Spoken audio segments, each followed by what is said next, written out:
Hello everyone. So today I just wanted to take a few minutes to show you what my vocal score looks like for Ariadne, in case you are curious how I mark up my score, if you're looking for some ideas on how to organize your music. Maybe this will be helpful to you.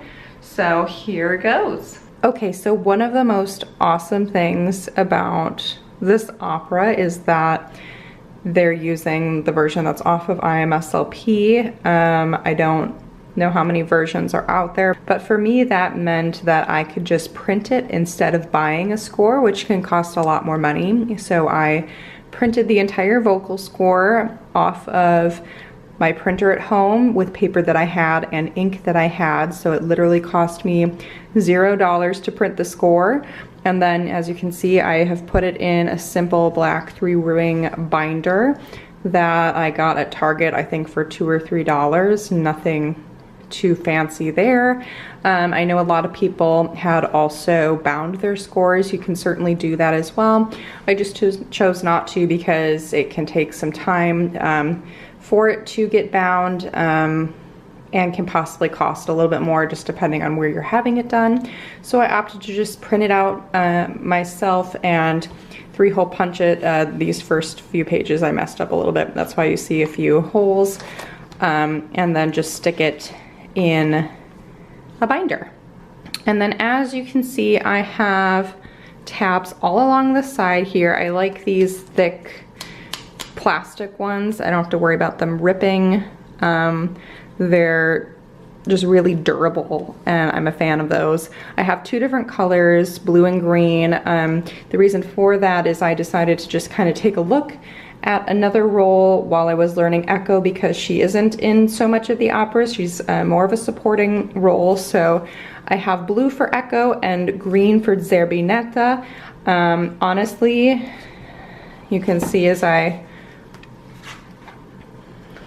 started to mark through. I also highlighted in the same color as well, using more of like a yellow-green color to match, and then blue for Echo to keep it cohesive that way.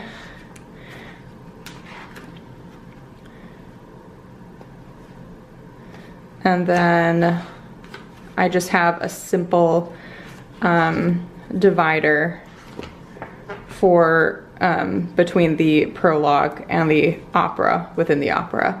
And that's the only main separation I have for that. Now honestly, I was taking a look at Zerbinetta. It's one of the most insane coloratura roles I've ever looked at. I don't think I'm gonna be singing it anytime in my near future, but it was just kind of fun to take a look at another role since, like I said, Echo's not singing quite as much as she is. So I mean, if any of you out there are really good coloraturas, definitely take a look at this role. I'm not saying that you're ready to sing it, but I mean, maybe you will someday. And then you can also see, if we zoom into my score, I have translated and IPA'd the entire vocal score, not just my role, but everybody else's role as well. You don't need to do that. I think I've said this in other videos. That's just what I like to do to help myself prepare and learn the entire opera, understand the entire story, what's going on, not just my own lines. I find that really helpful. And then I'm also not fluent in German by any means, so taking the time to work through the IPA of everything really does help connect some dots for me and help things click when I'm working on my German diction, because you'll see quite a few words and syllables repeat themselves, so you start to remember those rules by default the more that you write them down. So I found that really helpful for myself when I'm learning a role in a new opera. Oh, and also I think I mentioned the director has decided to put the nymphs in the prologue.